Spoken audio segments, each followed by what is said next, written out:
Hello, and welcome to another episode of IT Pro TV.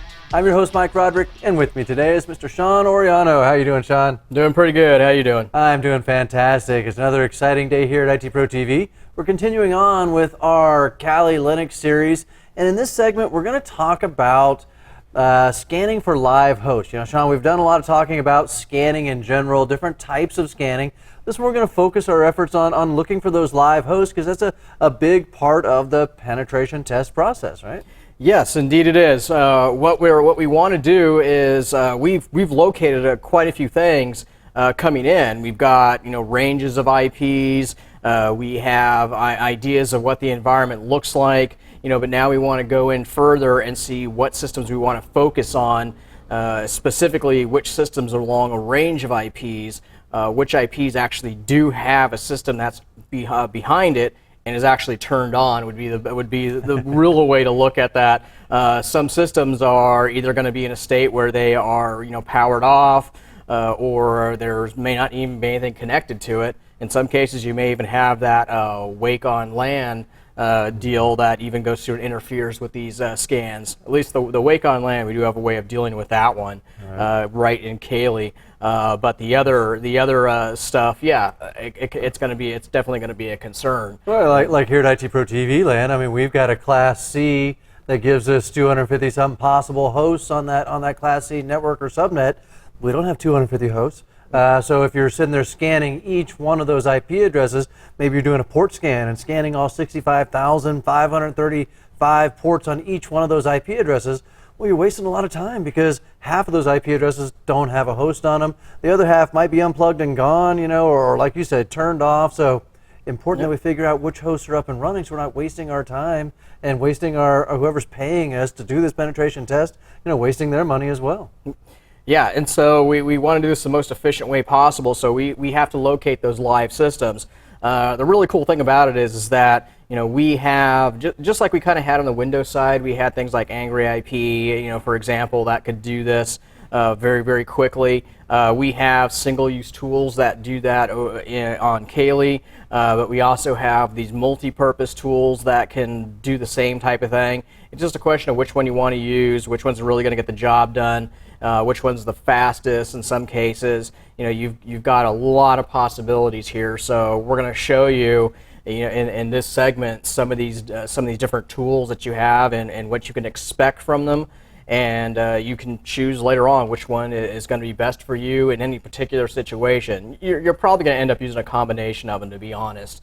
Some are going to work in some situations and be ideal for that. Other ones will be better for yet other situations. So once you see them, you can make the determination which one is which, and of course, you can experiment with them too. That's the name of the game there. That's a great thing about Kali. You really do have a lot of options when it comes to the tool I want to use. They've got a lot of tools built into the system, and as you said several times, I can even go out and get ones that aren't built in. So no shortage of choices as to what I want to use to do our live system scanning. So Sean, what do you got for us first? I know we've seen one, like FPing, I think it was one we've seen once. Yeah, FPing we've encountered it before, and just to kind of do a little refresher here, I've got it up on my screen. What FPing does is FPing, if you recall, you remember that syntax I have up there. That syntax is just going to tell it to sweep that range of IPs. You can see that I have a starting IP and an ending IP, and I'm piping that out to a .txt file. So that's just going to go through and rip through that range of IPs and tell you, hey, here you go. Here's the list of IPs that are live, and I know there's a machine behind it because it responded to my ICMP request, my ping request. So if you recall that, I can now go over, once I ran this, I can go over to my home folder and just grab that text file out of there and go through it. Anything that's in a text file is a live system, and my job is done right there at that point. So that's one really simple and easy way to do it. Tools like this, FPing can do more than what we're showing here, and we are going to get into some other functionality as we start going into other areas. But this is really great at doing this ping sweep because it's really lightweight and it's very, very quick. So that's a big benefit because it can go right across the whole range pretty quickly. And we like that because it gives us less time that we're kind of sitting around. We can just quickly go across it, have that list, and be bang off to something else. Yeah, it wasn't bad. I mean, a total of like what, 15 seconds or so there, and you scanned 250 addresses and found the live host. That's pretty efficient. Yeah, it was pretty quick, So we do like that. But again, it's not the only one that we have available to us. This is just one of many. And just FYI, when you look at FPing, we've got a good number of things of options you can do with this. So you aren't just stuck with doing what we were doing here. You can add in other things to customize that scan just a bit more. So and the reason why I'm kind of putting this out there for you is just so you know that you've got other ways of customizing this, and this tool can do a lot of other things here too. So you can explore a lot of different things in here. You can see in here it will retry things for you. If you want to, it can say if a host is not responding, keep trying. You can tell it how many pings it's saying each one, what sizes they are. Right. So there's a lot of little interesting tweaks you can do to it. A lot of them are dependent on delays. Delay might actually be a good one because you're spacing out the scan a bit more, and that way it doesn't look as aggressive. So maybe it will avoid those IDSs. Yeah. So I mean, you've got some really cool things that you can do with this. So you can play around with that. A lot of those options up and above what I put here on screen with that with FPing, doing it like I have at the bottom. A lot of these other ones will be on a case-by-case basis. You'll have to know the network and what the nature of that environment is, and decide if it's better to leave it as it is or to go a little more advanced than this. Notice you can even give it a list. This thing even has an option to get a list of IPs that you want to scan, and you can feed those directly into it, so it can narrow it down to a specific range even if you want. So if you had a Class B, but you knew they weren't using all 65,535, maybe the first 1,000 are in use, or you think, or somewhere ballpark, you could skip some of those addresses and just scan certain ones. Yeah, exactly. Nice. You wouldn't have to do that all that extra stuff. Mm-hmm. And like I also said, remember that little deal at the end, that little greater than in the text file, because that's a great way of saving yourself time later on. Especially if you don't want to have to go and write this stuff down. I'm not doing that. Right. So got a text file you can take and it do whatever. Scrolls by so fast. I can't write that fast. It's like just hold your camera phone up and hit enter and hope you get it. All right, so we got FPing. What's some other tools that Kali offers us to do some live host scanning? Well, there are other ones, and I've got them pretty much the whole deal run all of them running up here. Mm-hmm. But here's another one. I mean, you should recognize that right from the get-go. Is there's our old friend Nmap. That's doing a simple doing a simple ping sweep. That's nothing special about that. So if I go ahead and I run that, it's going to do the whole thing that we saw Nmap do countless times before. Remember, Nmap can do other types of scans than what we're seeing here. We're just not using it to do any SYN scans. We're not using it to do any fins or anything like that. We are just using it to quickly and easily boom, go right across that list and right across that range and tell us what it finds. So we've got that information. You should be able to, with this one, do the same deal, be able to put pipe that out to a text file. It should be able to just go ahead and run that scan for us, and it should be doing that right now. And so yeah, it went ahead and it wrote that out to a file. So I just gone ahead and collected that. So like you were talking earlier about maybe setting up some scripts that run multiple tools. So I don't have to sit here and enter these commands in one after another. And this way, if I pipe it out to a file, I don't even see that output, right? I can just run my script. Each one's running in the background nice and quiet, just generating a bunch of files for me, storing all that information. That's fantastic. Yeah, you might as well leverage the power of this. So I definitely would. And for the record, if you don't like using Nmap for whatever reason don't like using the command line, yeah, their ZenMap is in there. So if you look at the list, you'll see ZenMap. It's usually at the bottom someplace. They have Nmap and ZenMaps down there if you want it. But you can. It's good for you to know it this way, how to customize and tweak stuff this way, just so you know what the mechanics of it are. But you can do. You have ZenMap available to you too. Nice. I like that. Nmap is just it's one of those. I think they call it the Swiss Army knife of hacking tools. Oh, yeah. It just does so much, but it does a really good job of doing the ping sweeps as well. Very customizable there. Yeah, it's a very, very powerful tool. So it's definitely worth getting to know that command line, because there's stuff you can't even do with Nmap through the ZenMap GUI. It's just not possible. You have to jump through a lot of hoops to accomplish it, or it's not possible. And you got to go to the you have to go down to the command line to do it. So it's really, really beneficial for you to do it that way. And it's not like that command is all that complex. It's a pretty straightforward one. Yeah. Nmap, your range, and a couple switches. And you guys remember the switches if you took CEH, or you can always use your dash help from the command line to see the different switches. But basically just doing that capital P. Remember, these are case-sensitive commands. We've talked about that. Sean's mentioned it a couple times. You get that capital P there. So dash S for scan, and a capital P for doing a ping scan. Pretty straightforward. Yep, absolutely. All right, we got Nmap, we got fping, good tools, but we're not done yet, are we? Yeah, there's still a lot of other things in here that can help you go across a range of IPs. One that I wanted to show that you can also use to do this, and I'm just going to show it against one IP because I kind of want to save time on this one, is I can use something called Masscan. I'm going to tell you right now, before you get you go crazy and start sending me bad stuff to the chat room. Yeah, this isn't something that this is not installed by default, but they reference it, and a lot of the help docs and stuff like that for Kali. Why they went ahead and reference it and all of that, and then they're like, we're not installing it. You'll figure it out. You're gonna have to go and install it. So you can use you can do apt-get install and do Masscan that way, or you can simply go through the whole the system here, go under system tools and add remove software, and just type in Masscan right up here, and it will, once you go and look for it, it'll bring it up. I've already installed it, so you can see it's checked in.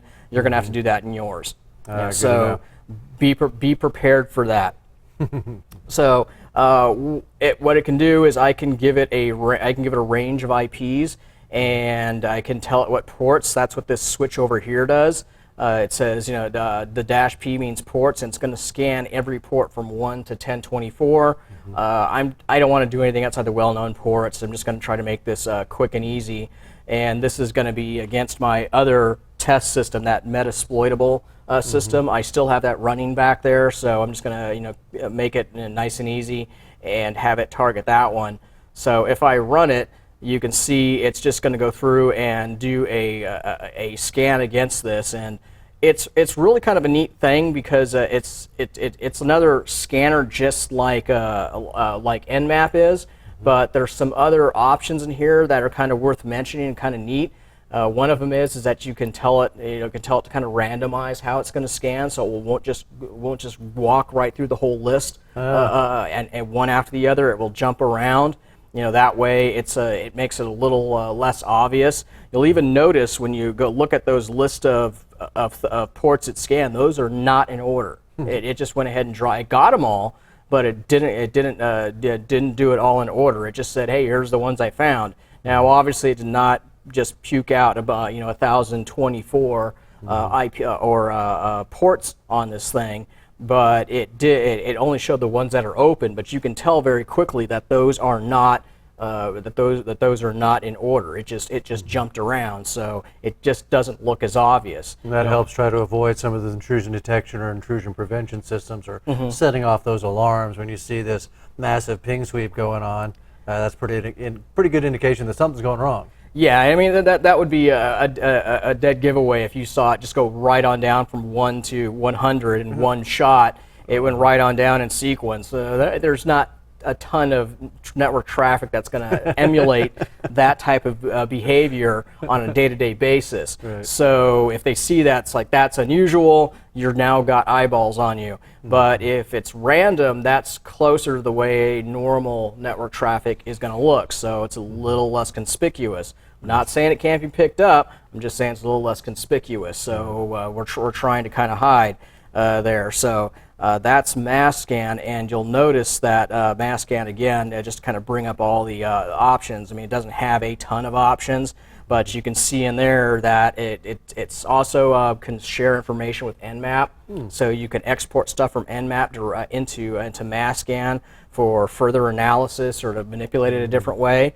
You can also see, how you can tell it to scan a whole subnet by doing the slash, the slash format, and then you can see it can read banners and all sorts of things out of this. So it's some pretty some good stuff for you here. Very good, very good. So that's mass scan, and one of the really cool things about it, that when it goes across a range of IPs, it goes it's pretty quick. It's pretty quick. This is the one they make some wild claims about, that you'll see it. They'll say that they'll say it can go across a whole the whole internet in like no time at all. In fact, if you look really closely at it, if you at the description, and you can see at the bottom of the description, if you can't read that, it says this is the fastest internet port scanner. It can scan the entire internet in under 6 minutes, transmitting 10 million packets per second. Oh, that's it. We got to test it now. All right. I'm going to break out my timer. Yeah, if the internet doesn't work tomorrow, it's because we were putting it to the test. So that's we really don't have a way of testing that, but okay. Yeah, that's a good claim anyway. It sounds nice, but anyway, that's mass scan. Again, you have to install that, but it's right there for you to to bring to bear whenever you need it. But who knows? Maybe you decide that this is not one you want to use. Maybe you want to stick with Nmap. A lot of people have that warm, fuzzy feeling when they think of Nmap, and they want to stick with it. I can't blame you, because it does just about everything we need to do, and unless it's scanning the whole internet, then of course it does it in under 7 minutes, so it's a little slower. Yeah, it takes 7 to 8 minutes. It's not even worth my time. Yeah, but Nmap's one of those ones that a lot of people are comfortable with because it's been around for a while, so people are familiar with it. It's so straightforward, I think, and as you said, several different ports. So Windows people have probably played with Nmap, even if you weren't a Linux person. So it's a really good one. It's a good one to use. But mass scanning, we'll give it a try. And then we're not stuck there either, right? We have other options we can do. We saw FPing. What about what's another one we can try there, Sean? We've got a lot of other things in here. So we did FPing, so we've got that one covered. We did Nmap. Here's another one called Unicorn Scan. Don't know where they get these names from, I tell you. But in any case, we'll go ahead and we'll start this one up. What this one does is this one gathers other types of information for me. Like how many unicorns you have on your how network? many unicorns you've got. What you can do with this one is I go to and I went through and I told it to I had it looking at a specific interface. Had it looking at a specific interfaces. If you look all the way at top here, there's the interface it's using, and it went through and it's targeting this IP address, which happens to be the other one, my Metasploitable system. So what I have is I have it where it did another port scan. You can with this one tell it to scan a range of IPs, looking to see what it can find, and it can look to see if they're just awake, or it can look to see if there actually is something more there that it needs to take a look at. In this case, I told it to go ahead, or didn't put any limitations on it. I said just go ahead and look at this IP address and tell me what ports you find. Nice. And that's what it did. And you can see this one, it's actually telling me that certain ones are closed and opened. So I'm getting a good amount of information, stuff we would expect from a port scan. I'm not going to say we'd expect all these ports, but you can see a lot. You can see stuff that's open and closed right on down the list. So we are, and I'll just scroll through it really quickly. I tell you, one of the things I noticed right off the bat is it's good about putting the actual protocol name out there next to the port. A lot of those scanners kind of leave that up to you. You got to go back and figure out what that port is. It tells you it's open. That's got that protocol right next to it, which is kind of cool. Yeah, you'll see on this one, and when it can see something about it, when it can actually knows what it is, it will put it there. But when it gets up to a certain point, you have what the well-known and the registered, and then the dynamically. The dynamic ones, it shouldn't be putting anything out there, and unless you're telling it to do banner grabs, then it might. But it should, for the most part, for the registered and the well-known ones, it should put the service information out there, so we see that, and we see some of them in the registered. But outside of that, yeah, it's unknown. So yeah, if that port that says unknown said it was open, and all we're doing when we start doing a scan against a port, when we bounce a packet off of it, it will tell us whether it's open or closed, regardless of what's behind it. Doesn't matter. If the door's unlocked, the door's unlocked. If it's closed, it's closed. I don't care if there's anything in that room behind it or not. That doorknob turns or it doesn't. So that's what it can be unknown and still say open. It means that now, if you see something here that says open, then you're going to have to do a banner grab and do some closer examination to see exactly what the nature of that is. But you know how to do some of that already from the CEH, and we're going to see some other stuff here that we can do to make that more useful to us. So that's our unicorn scan. Like I said, interesting name. It is. There, but hey, you got to name it something, and all the other good names were taken. So unicorn scan it is. See, we should start doing like giveaways or contests for every class. This one could have been like a can of that unicorn meat from Amazon. The person that did the guy that came with a keyword or something or whatever. You could say, hey, here's a can of unicorn meat. All right, so lots of really cool tools though that we can use to scan for live systems. Important part of that scanning and enumeration phase, because we've got to figure out what systems are up and what systems are turned on. If they're turned off, can't really do anything against them. Got to figure out which ones are live. Any other tools we want to throw out there for this one? I mean, I know there's a ton, but we want to demo or do anything with? This is just one I'm also throwing out here because it's another way of finding stuff that's stuff that's live. This is NetDiscover. All you got to do is just type in NetDiscover, or you can grab it off the pull downs if you want. And so what this does is that you can see in here, I've got two virtual systems on here. It's not picking anything up outside those virtual systems because they're both restricted to this specific host. So it's only seeing those two that are in VMware. And that's why you can see the MAC vendor. It's looking at the OUI, that first section of the MAC address, and saying, well, that's identified with VMware, and the 130 is my Metasploitable system, and the .2 is this system. So it's telling me those two are here, and it's another way of you could put something out there and pick up these ARP broadcasts and start locating things on that network. So it could be another useful way of doing it if you can't do some of the other stuff. So so that's just another one I kind of wanted to throw out. And it just grabs whatever network you're hooked up to. You just say NetDiscover and it goes and. Yeah, it'll just monitor what's actually there on that network. I can't recall. I can do it right here. So you can do some tweaking with it. So you can tell it to do some things. You can go to range of IPs. You can see up top. But because it is NetDiscover, and one of the things it does is look at those ARP requests. Yeah, you'd be limited to whatever subnet that's on. It defaults to whatever network you're on. If you wanted to try to do something different, you could give it a range or something. And if you're working with IPs, then you could go off that subnet. But since ARP requests, the broadcasts aren't going to go, there's really not much you can do. It's stuck with just that. Unless you got a bunch of hubs on your network, and maybe don't use switches, because I know a lot of networks don't use switches. Okay, just kidding. Yeah, if you got hubs in your network, I will come over and I will smack the computer out of your hand and go fix that. So, but Anyway, so those are just Don't some. tell Sean, we got lots of hubs on my network here. All right, well, Sean, a lot of great information there. Scanning for live hosts, important part of our scanning and enumeration phase. You know, we talked about scanning and different types of scanning. Live host scanning, big part of it. So, anything else we want to throw in before we wrap this one up?